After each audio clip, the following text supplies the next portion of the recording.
Elmer by David McKee. Remember, when you hear the bell, turn over a page. Let's begin.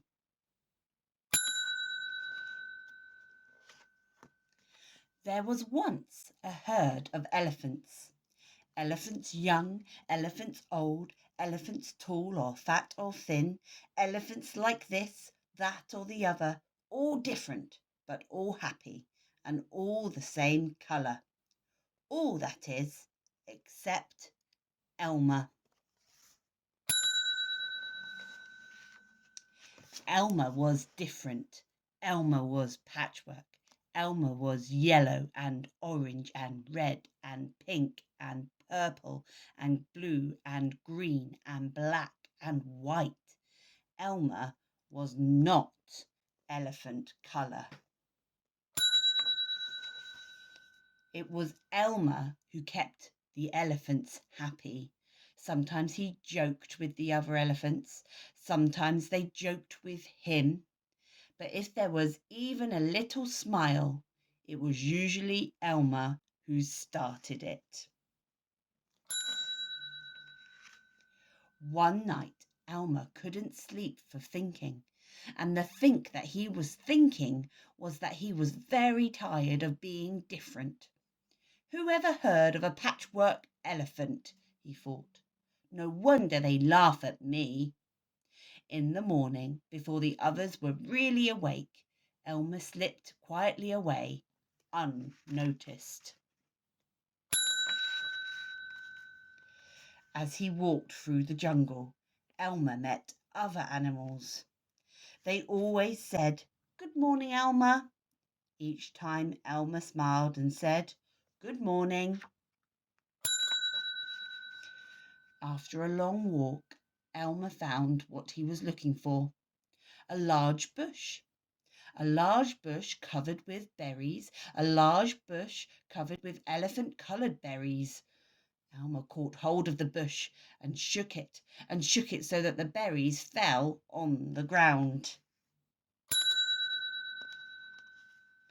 Once the ground was covered in berries, Elmer lay down and rolled over and over, this way and that way and back again.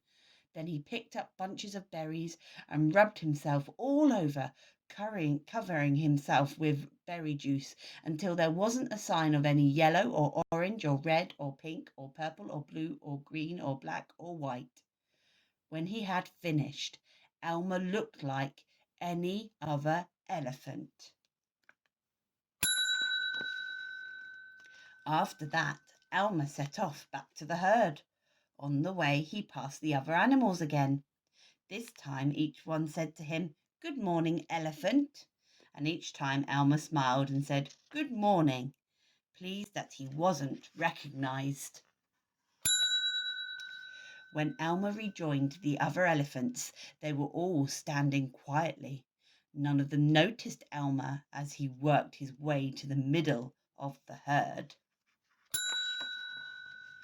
After a while, Elmer felt that something was wrong. But what? He looked around. Same old jungle, same old bright sky, same old rain cloud that came over from time to time, and lastly, same old elephants. Elmer looked at them. The elephants were standing absolutely still. Elmer had never seen them so serious before. The more he looked at the serious, silent, still standing elephants, the more he wanted to laugh. Finally, he could bear it no longer. He lifted his trunk and at the top of his voice shouted, "Boo!" The elephants jumped and fell all ways in surprise. "Oh, my gosh and golly," they said. And then they saw Elmer helpless with laughter. "Elmer," they said, "it must be Elmer." Then the other elephants laughed too, as they had never laughed before. As they laughed, the rain cloud burst, and when the rain fell on Elmer, his patchwork started to show again. The elephant still laughed as Elmer was washed back to normal. "Oh, Elmer," gasped an old elephant, "you've played some good jokes, but this has been the biggest laugh of all. It didn't take you long to show your true colours." "We must celebrate this day every year," said another. "This will be Elmer's Day. All elephants must decorate themselves, and Elmer will decorate himself elephant colour." That is exactly what elephants do. On one day a year, they decorate themselves and parade.